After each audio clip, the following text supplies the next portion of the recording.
How long have people associated music with healing? I believe from the beginning of time, people found that the music of nature was very calming and soothing. The waves lapping the shore, the birds singing, the crickets chirping, and the winds through the pines. This was the original music, the music of nature.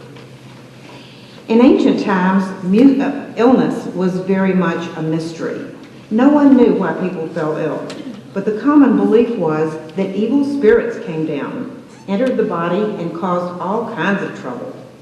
The ancients tried driving out these evil spirits with drumming, chanting, and rattles, building to a frenzy, at which point they believed the evil spirit was expelled. Then the tone of the music changed, and they began singing sweet melodies and playing on flutes in an effort to appease the gods and please them so that illness would not return. The Greeks and Romans were very well aware of music's healing power and attributed a specific healing effect to each of the 7 Greek modes. Now, if you know something about music today, you know that we have major keys and minor keys.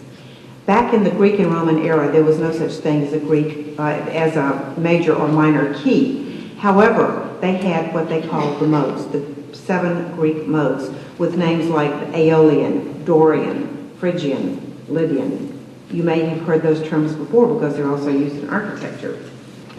Oftentimes, a prescription from a physician in ancient Greece included a musical component. For example, he might say, have 1 hour of music played on the lyre in the Dorian mode at bedtime, because that was believed and probably did soothe the person, calm them down, and enable them to relax enough that they could fall asleep.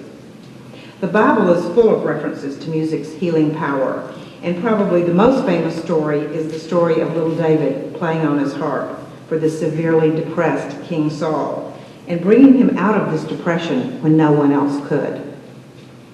All through the Middle Ages and the Renaissance, music developed and continued to be used at the bedside.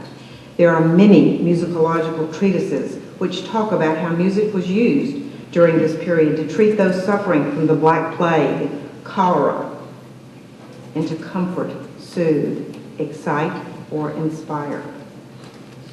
Then came the Industrial Revolution and the age of technology. Now physicians had access to x-rays, microscopes, penicillin, and vaccines. Medicine began to change radically, and doctors wanted and needed to be able to measure their treatments and measure their results. They could not just say, take 2 Mozart CDs and call me in the morning. And so music fell to the back burner as a serious treatment modality.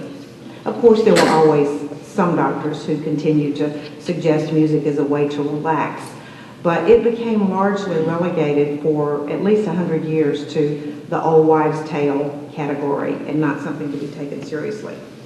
Today, the pendulum has swung back to our side, and music and all kinds of alternative and complementary modalities are being used in the United States and around the world. The field of music therapy is widely accepted as a valuable asset to the medical field and to healing and wellness. And you can now get a bachelor's, master's, or PhD in music therapy.